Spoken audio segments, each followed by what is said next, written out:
মুক্তিযোদ্ধার সন্তান নাতিপুতিরা কেউ মেধাবী না, যত রাজাকারের বাচ্চারা নাতিপুতি হলো মেধাবী, তাই না?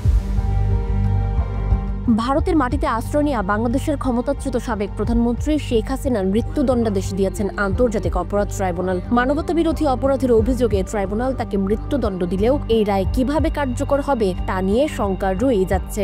প্রশ্ন উঠছে, শেখ হাসিনাকে আশ্রয় দেওয়া ভারতের অবস্থানের কি আদৌ কোনো পরিবর্তন আসতে যাচ্ছে?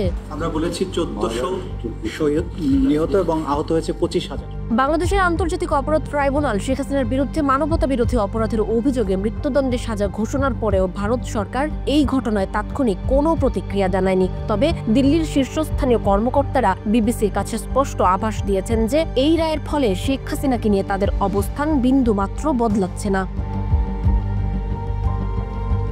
2024-এর 5 আগস্ট থেকে শেখ হাসিনা ভারতে সাময়িক আশ্রয় নিয়ে আছেন। ভারত সরকার বরাবরই ঘোষণা করে এসেছে, একটি বিশেষ পরিস্থিতিতে হাসিনার সুরক্ষা ও নিরাপত্তার কথা ভেবে তারা এই আশ্রয় দিয়েছে। সেই পুরনো অবস্থানেই থাকছে ভারত। ট্রাইব্যুনালের রায় ঘোষণার পরেও শেখ হাসিনাকে ঘিরে তাদের অবস্থান অপরিবর্তিতই থাকছে। হাসিনাকে বাংলাদেশের হাতে তুলে দেওয়ার কোনো সম্ভাবনা আপাতত দেখাচ্ছে না ভারত। বার্তা সংস্থা বিবিসির এক প্রতিবেদনে ভারতের অবস্থানের বিষয়টি নিশ্চিত করা হয়। এই অবস্থায় প্রশ্ন উঠছে, তবে অপরাধী প্রত্যর্পণ চুক্তি অনুযায়ী শেখ হাসিনাকে হস্তান্তরের জন্য বাংলাদেশের অনুরোধের এখন কি হবে? এ সম্পর্কে জানতে চলুন বাংলাদেশ এবং ভারতের মধ্যে 2013 সালে স্বাক্ষরিত প্রত্যর্পণ চুক্তি কি বলছে তা জেনে আসা যাক।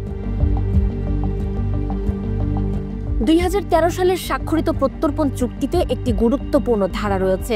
ধারাটি হলো, যার হস্তান্তরের জন্য অনুরোধ জানানো হচ্ছে তার বিরুদ্ধে অভিযোগ যদি রাজনৈতিক প্রকৃতির হয় তাহলে সেই অনুরোধ খারিজ করা যাবে। তবে কোন কোন অপরাধের অভিযোগকে রাজনৈতিক বলা যাবে না সেই তালিকাও বেশ লম্বা। এর মধ্যে রয়েছে হত্যা, গুম, অনিচ্ছাকৃত হত্যা ঘটানো, বোমা বিস্ফোরণ ঘটানো ও সন্ত্রাসবাদের মতো নানা অপরাধ। শেখ হাসিনার বিরুদ্ধে করা মামলায় যেহেতু হত্যা, গণহত্যা, গুম ও নির্যাতনের নানা অভিযোগ রুজু হয়েছে, ফলে ভারতের সিদ্ধান্তকে নিয়ে রাজনৈতিক কূটনীতিকরা ধারণা করছেন ভারত এখন নতুন প্রত্যর্পণের সেই সব ফাঁক ফোকরের দোহাই দিয়ে হাসিনার ফেরত পাঠানো রুখতে চেষ্টা করবে।